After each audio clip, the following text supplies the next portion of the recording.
It's more of a loose Asian community in this Metro Detroit area, but I think the most important thing is to find your own way. You do what you feel in your heart is the best way, and always do the right thing.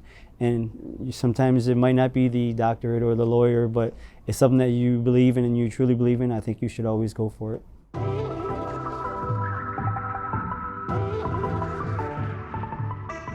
My name is Gary Mui, and I'm the owner of Alma down on East Jefferson, about 6 blocks off of Grosse Pointe. My career started off with the Mui Corporation. I was an executive chef for them for 10 years. I was kind of self-taught. My parents were in the Chinese restaurant business, and I was able to pick a lot of cooking techniques from them and kind of like what to look for and taste-wise. Then I heard the McCormick Schmicks was supposed to be closing in a few years after the lease was up at the Somerset Collection, and then I decided to apply for Motor City Match at that time, and I was actually one of the cash awardees, and I was able to win $50,000 towards a restaurant. And that is where we're trying to kind of put our print on the city of Detroit with a kind of, I wouldn't call it fusion, but more of a representation of what Detroit food is now these days, where we have my partners, Mexican American, Chinese American, and we actually dabble in some Southern food also. So it's a combination of all those. I wouldn't call it fusion, but it does touch base with all those cuisines. I think there's a lot of stereotypes being an Asian American in Detroit. A lot of people, as soon as they see me, they say, oh, you're making Chinese food, you're making fusion food.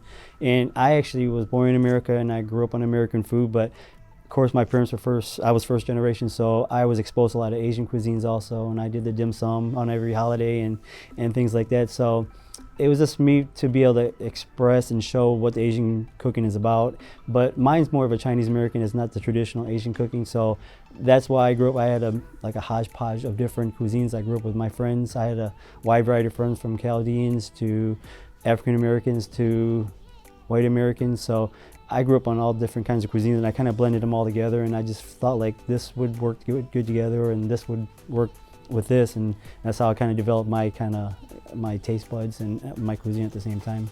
The difference between Asian American in Detroit and other cities like Seattle or San Francisco or Chicago or New York, that there's a larger Asian community in those cities, and as you're in Detroit, people don't really know what to expect from you, and you try to blend in and kind of adapt to your surroundings and kind of conform to where you're at, and that's kind of how I came up with my cuisine. I knew I couldn't serve just Chinese food, and I couldn't serve just Mexican food, so I decided to make a blend of like what I call borderless cooking, which is like Detroit food, which is so many different cultures blended together, and that's kind of how we went about doing our business plan at that point.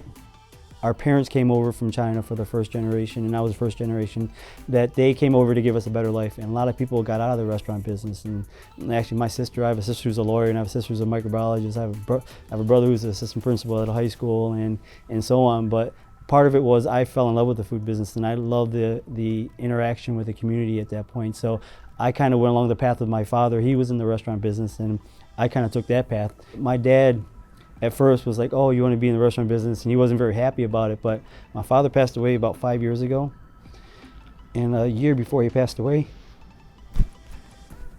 he said to me that he was proud of what I did and how far I've come. So that to me meant a lot to me.